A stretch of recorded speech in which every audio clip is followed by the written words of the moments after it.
Welcome back to my channel. Join me as I challenge myself to overcome my biggest doubts by diving into powerful Bible stories that strengthen my faith. When we're on a journey of personal growth and spiritual development, it's inevitable that we'll face times of doubt and uncertainty. It's a normal part of the process, but it's how we respond to those doubts that really matters. Doubt can be a major stumbling block for many of us, causing us to lose momentum and confidence in our faith. It's easy to get caught up in negative thoughts and feelings of inadequacy, wondering if we're truly following the right path. In challenging times, those doubts can seem even more overwhelming, making it hard to know what to do next. I think we've all been there at some point or another, feeling like we're stuck in a rut, unsure of how to move forward, and wondering if we're just fooling ourselves by holding on to our faith. It's a lonely and isolating place to be, and it's easy to feel like we're the only ones struggling with these kinds of doubts. But the truth is, doubt is a universal human experience, and even the most devout believers have struggled with it at some point in their lives. So how do we overcome these doubts and strengthen our faith in the midst of uncertainty? One of the most powerful ways to build our faith is by looking to the Bible for inspiration and guidance. There are countless stories of men and women who have faced their own doubts and fears, only to emerge stronger and more faithful on the other side.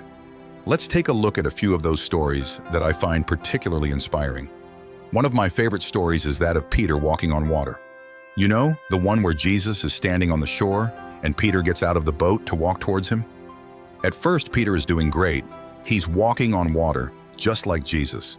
But then he starts to doubt, and what happens? He begins to sink. But here's the amazing part. Jesus reaches out and grabs him, saying, "You of little faith, why did you doubt?" In that moment, Peter's faith is restored and he's back on track. Another story that always resonates with me is that of Thomas, also known as Doubting Thomas.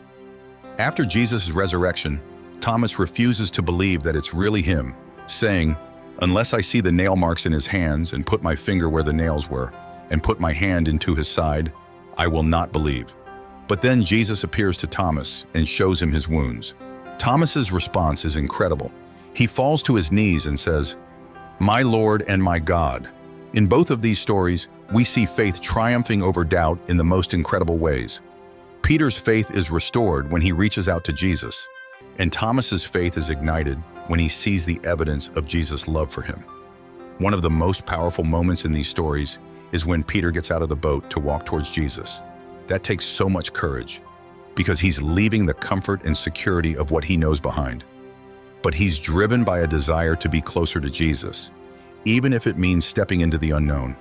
And in that moment, Jesus meets him right where he is and pulls him back up when he starts to doubt. In the same way, Thomas's journey to belief is marked by a willingness to confront his doubts head-on. He doesn't just take things at face value. He wants to see the evidence for himself, and when he does, his faith is transformed in an instant. These stories teach us that faith isn't about being perfect or never doubting. It's about being willing to take that first step, even when it's hard, and trusting that God will meet us where we are. It's about being honest with ourselves and others about our doubts, and seeking guidance and support when we need it. So what can we learn from these powerful Bible stories? We learn that faith is possible, even in the darkest of times. We learn that God is always with us, even when we feel like we're stuck in a rut. And we learn that being honest about our doubts is the first step towards building a stronger, more resilient faith. Thank you for joining me on this journey into the world of Bible stories that strengthen our faith. If you have a personal experience of overcoming doubt with faith, I'd love to hear about it in the comments below. And if you're looking for more inspiration on building your faith, be sure to check out my next video on this topic. Until then, stay blessed.